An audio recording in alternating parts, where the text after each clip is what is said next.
سلطان موسى علمي دبسي الله يغنى لقونا نانيسو سلطان سمبورة وما أنت أنا كورة سنة إنه هوتيل كالرئيس أيام نحن ويدينا ريمو بدن أو كوس عشان بودهان قبل كعودة ليسيل حالتها هي كتيران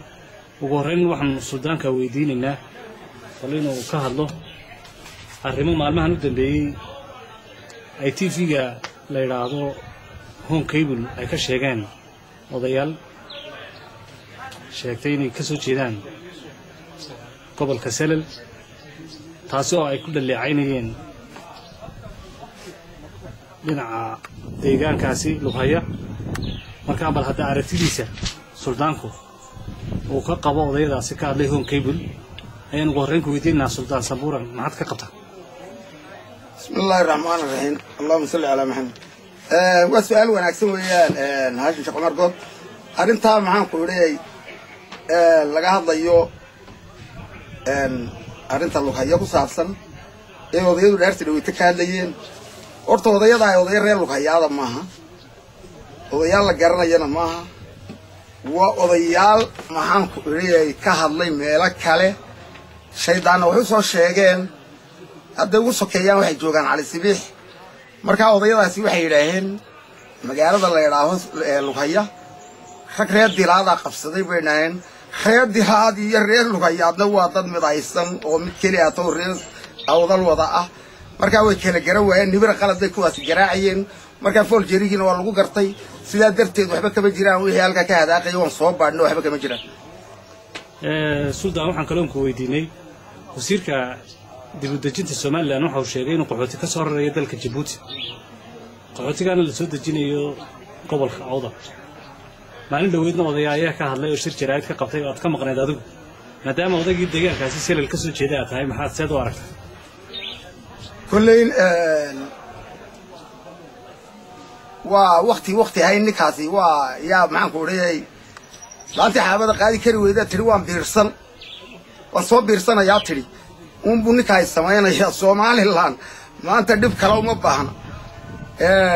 dib inta imaka haysatay bariya galbeedka haysata ku filan laakiin tu kale waa loo biirin leeyahay laga soo amaahday dibadaha ma qaadi karayo xaraan baana u arkaa hadalqaadkeeduba halkaasaan ku dhaafitaan waxa leedahay ma jiraan dad qaxootiga degan kama maqnaa kuwa hore la keenay baa xaraanaha ee dhibtay ma ka socota geystay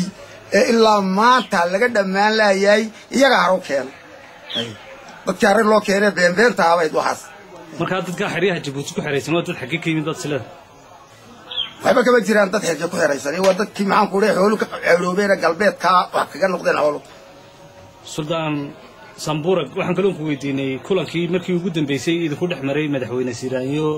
magaalada Boorama duqeydii waxaad ka mid ahay duqeydii la kulantay madaxweyne ay kala hadlaysay saamigii reer Awdal halkaas waxa aad isku dhacdeen bal noo sheegay wasiirka hawlaha guud iyo guriyeynta mudane xaabsaday sababtaas ugu dhacdeen maxay kulleen sagaal oday oo beesha ka soo jeeda ayaan ku wada hadalnay ayaan kula hadlaynay odayga weyn baan isweydiisanaynay oo ku saabsan saamiga gobolka ilaa hadda ka maqan halkii isagu noo jawaabi lahaa buu isagu hadal kale ku hadlay sidaa darteed baan idhi adigu maxaan ku leeyahay nalama hadli kartid maadaama uu joogo madaxweynihii isagaa wax weydiisan karnaaye ka hadli maan ku idhi muuraan aad baana maxaan ku leeyahay arrintaa uga xumaaday isaguna sheekada suuqa ku jirta sida aniga aad u sheegtay oo ka yarduwantay waxaa la yidhaahdaa inaad la hadlaysay yani cid ay wax nagaga maqnayd saasoo kale aad hadal ku dhigtay balaa idoor bay wax naga maqan yimaayeen kana kama maqna baan dhul maxaan ku leeyahay beelaha bariga waxba naga maqna ma ku leeyahay idoorkan anagu wada hadlaynaa ka bax baan ku leeyahay adigu maxaan ku leeyahay soo gelin damiga ka maxaa lagu jawaabay wixii lagu jawaabay magaalka ba sheegay بريها واحد سؤال لأن أدلو هذا ليه إنه يمنع يو سياسي أحمد إسماعيل سنتر أما سيقويها كأحمد إسماعيل سنتر أركتها ما عاد قبتها سيد لوسو دوين يو يماتي كيسة ويمنع يو سؤال لأن أحمد إسماعيل سنتر ونين قال كوا قبل هذا ونين ولا شيء آدي لوسو دوين حق بولي هاي مجاهد بيت هذا الصومالي اللي هي قارب بدن يراهي مجاهد أبي كويان كلمة كلية تولدها مضافية لأنه ما تصومال لأنه مجاهدين النيراني وجسنا إذا نكسير واركاين السجوا طالع sidaa darteed waxaan doonayaa gobolka awdal inay dhammaan ilaa low iyo caddo diyaar garoobaan soona dhaweeyaan ninka mujaahid dhabi waa kaa afkiisa ku dagaalama una doona maxaan ku leeyahay dadka xaqooga meel kasta joogaan ninka waa in la soo dhaweeyo maxaan ku leeyahay professorka ayaan leeyahay sultan waxaan kaloo ku weydiinaa weli saami qaybsiga aad horena uga kulanteen madaxweyne Siiraayo ilaa haddana aan weli wax jawaab leedin ka hayn sidoo aragtaa iyo maadaama uu imanay ninkan Axmed Ismaaciil Samatar waxaan ka bedeli doonaa bas leedahay arrimahaas saamiga kullina uu dhaartii dhaweeytay 18 meydana waan raaciyay anu Soomaaliland waan jecelay laakiin sheekada meesha taalay waxa weeyaan marka maxaan ku leeyahay la raadcaynayo marka la raadcaynayo oo qoos iyo arrimayaga laga hadlo waa ka hadli jiray anu weligayba wax loo jiray oo qoos iyo dibadda laga raadcayn hal laga dayo gudaha sababtoo ah saddexda golees dul fadhiya ee wada xaafada waanigii idhaa alla qaybiyo dadka loo qaybsho haday tahay wasiirada haday tahay baarlamaanka haday tahay guurtida waa meel kale 104 weeyaan labada gole ee baarlamaanka iyo guurtida gobolka awdal muxuu ku leeyahay 20 weeyaan macal ciiseeda macal waxayga ya waxaan malaynaa bariguna alxamdulillah ma iska leeyihiin inayna nabadhaan waxay tiraa Soomaalidu magaalada alxamdulillah way rahay faraana way leefleefaysay waan alxamdulillah aan marayna laakiin wax way noo tari weydo go'da sida darteed anu waxaan leeyahay waa in lagu noqdo saamiyada laga hadlayo iyo boqorsiyada laga hadlayo dalka gudihiisa laga dayo mudane muxuu ahaa sultan Muuse Cilmi Dugsiye waxa weeyaan hadii degba balag lagu siin waayo ama degba jalaq lagu siin waayo oo inta laga hadlo oo salaadiin fara badan oo dadku ka mid tahay waliba aad ay ku dhawaaqayaan saamiga dib loogu noqdaana uu fiican yahay Soomaaliland ama hirgelinteeda ama ma garanaysaa taabagalkeeda haddii degba balag lagu leedin siin waayo maxay idin yeelaysaa horta kullayta dee anagu wada dhaqameed baan oo dagaalamayna oran mayno waxana weey xaqiiqda dadka wax la weydiiyo un baan noqonaynaa dhalaar bayna imarunta dadka la isweydiinayo waxba la qasbay ya horteedsa ina la qayaxa qurux badan waan ka baxaytaan waxaan kaloo ku weydiinay waxa jirta bariyahan dambe in dhalinyartii gobolka aad ay u tahriibayso ay tagayaan ilaa Liibiya sababaha ugu wacan waxa kamid ah shaqo la'aanta haysata dhalinyarta camal la'aanta wasaaradihii oo maaragtay iminka shaqaale badan inta la qoro haddana wasiirku qoranayo dadkiisii arrintaas maxaad ka qabtaa arrintaasi waxa weeyaan mushkiladda maanta Soomaaliland haraysay ilaa ka gees sida darteed in maxaan ku leeyahay dadkani loo sameeyo amal oo anaga gobolka eeganka khaasatan maxaan ku leeyahay labada dekedooda yar oo mid walba meel yar oo kalluumaysi wanaagsan laga sameeyo ayaa ku filan wax loo qabto oo labada dekedood la xirxiro oo maxaan ku leeyahay wadooyinka lagu jeediyo dadkani amal loo sameeyo ayay maxaan ku leeyahay laga bixi karaya xagga kale dhinaca kale barigana waa sidoo kale oo maxaan ku leeyahay saamiyada la sheegay 1500 ee qof ee sanadkan lagu biirinayay dadka dalka lagu biirinay xagga shaqaalaha taana in loo qaybiyo oo si cadaalad loo eego oo leeg lagu simo oo la isgaarsiiyo oo khaasatan dhalinyarada jaamacadaha ka soo baxaya la geliyo baa qurux badan laakiin waxa weeyaan haddii taa waxba laga qaban waayo sanad walba inta soo baxday badda maxaan ku leeyahay Liibiya u dhaxaysa iyo maxaan ku leeyahay Talyaaniga ku dhimanaya joogsanna maayo sultan waxa jirta muxuu ahaa in dadka reer awda ama reer Soomaaliland ay ka cawdaan inay faragelin ku hayso dawladda Djibouti sidoo aragtaa faragelintaas kolleyn safar lays baa jiri jiray weligeedba waqtigii safarka ay leeyin jireen baa gaadhaan u malaynayaa oo gelinka waxba la soo sheegaa daraaran maanta in baanan aad uga hadli doonaa imaka waxba la sheegayaa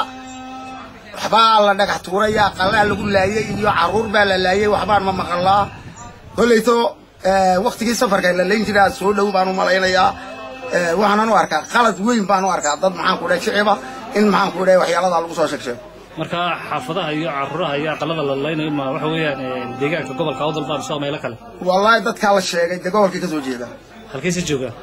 Djibouti ay joogaan balbala iyo waxa la sheegay iyo maxaan ku dhahay iyo ximbulinta waa la sheegay maxaafada isturtuuraya marka waxa weeyaan koleyto qabiil ahaan baa loo turtuuraa baa la yiri dadka marka ma qabiilka Ciise la turtuuraya wallahi qabiilka Ciise qabiilka Samaroon ka isdhagaxiyay la yiri khaasatan maxaan ku dhahay reerkani baa la aad loo gacan loogu hayaa baa la yiri reerkan Samaroon ha maxaa sababay kolley waxa sababay de waa la weydiin dawladda Djibouti waxa jirta dawladda ay hayaan oo ku soo socday degmada Saylac arrintaas Soomaan ka weydiin waxa ka weydiinna dadkay kala soo degay waxa dekada Saylac ee imika hadal qaaday lahayd la noo furo dadka badroolka kala soo degaa inta badroolka lagu cashuuro berbere looguma cashuurayo in ka badan ba loogu cashuuro arrintaas maxaad ka leedahay arrintaa waxaan ka leeyahay dadka ay cuna qabateen caadi ku jiraan dagaalkii ma dhamaan markii doorashadii arrimihii lala farqfarq la xaga kaluun baa loo rogay badda unba xagaa laga joogsado doonida dhaqaaqda hadday kalluun gurayso iyo hadday gurayso maxaan ku leeyahay iyo hadday maxaan ku leeyahay shidaal iyo shidaba waa la afduubay Djibouti baa la geeyey Djibouti bayna ku wada xidhan yihiin dawladda Soomaaliland waxay tiri annaga hawsha galayna ilaa haddana waxba ma gelin wasiirka kalluumaysiga iyo dekedaha mar hore ka hadlay waana la iska idoobay arrintaa laba saddex dooyood baana maqan oo macnaafadoogi iyo ragiba wada xidhan yihiin shidaaladoodii iyo takalna waxay maxaan ku leeyahay siday kalluumaysi ay la maqayn kuwa kana waxay kalluumaysi la maqayn sidaa darteed cid ka hadashayna ma jirto gobolka awdalna ilaa loo yaaday laalkan jooga allay baday baa la yiraahdaa wixii dhageeda cidba kama hadasho meelaha kalena aad baa loo hadalaya sidaa darteed waan doonayaa in aad iyo aad arrintaa maxaan ku leeyahay looga hadlo dawladda Soomaaliland gacan ka geysato oo ay leedahay qabsata diga anagu waan iska cilnayna dadka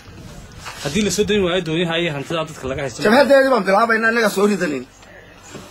ka soo ridanayna de meesha naga kaxaysan oo mar haddii dawlad ka tirsanayso dawladdu inay soo qabato ma boqol goor baa loo sheegay maxay uga soo qaban wayday ma la hadasheen dad waa la hadalay oo waan horaan ku sheegnay shawal baa loo sheegay wasiirkuna har uga hadlay wayna maqayn waxaasi waana xoolihii maxaan ku leeyahay gobolka awdal ayaa dhaqaalahoogi oo dhan ku maqan yahay tan kale dhinaca cashuuraha lagu kordhiyay wixii ka soo degay dekada Saylac ay kaga duwan tahay dekadii berbera ee waliba xolba dekada barbaraad loogu wada bayraa cuna qabatayn lagu sameeyay luqaya iyo Saylacba weligeed bana way saray taawun ma inta waxa Djibouti ka soo degaa halka markay cagu baraanay 2 bilood yaalaan la soo daayay iyo bil wax maxaan ku leeyahay allay baday baa la yiraahdaa wixii ka yimanayo dham waxaasi markaa wax loo dul qaadan karo ma tahay waxa dul qaadan yaa ka hadlayaba ama diida ma doon weeyaan wad ku qasban tahay markaas ay waxa wada lahaashii Soomaaliland sax bay ku tahay maaha ma noqonayso ina wixii jira la saxa loo baahan yahay boqol goorna waa laga hadlay maxaa tale ku soo jeedin lahayd markaa ama tale waxaan ka soo jeedin lahaa Soomaaliland ka gees ilaa ka gees ina cadaalad loo noqdo qurux badan lana dhexmaro oo maxaan ku leeyahay dad cadaalad wax ka yaqaan dhexmaro nuucana laga bedelo lana doono imaka waxyaalada ka maqan gobolka awdal ka maqan loo doono hadday xuquuq tahay iyo hadday xooloogi tahay ma ka baxin odayada xalay buu hada ka hadlay la hadlayay odayada reer awdal ilaa wasiirkayga baa caydeen dib u dejinta markii laga hadlayay dhinaca qaxootiga wasiir qaran baa la hadlayay tahay kuwaasi shaqba kuma iska soo galeen meel qaldan bay ka hadleen kuwaas ma haba iyaga wax la hadlayay inay sheeko noo bilaabaan bay doonayaan laakiin ma dhacayso سلطان موسى علم دكتور أو نكور يسير إنه هوتيل كرايس مقالة بورما هذه أديات ما ستاش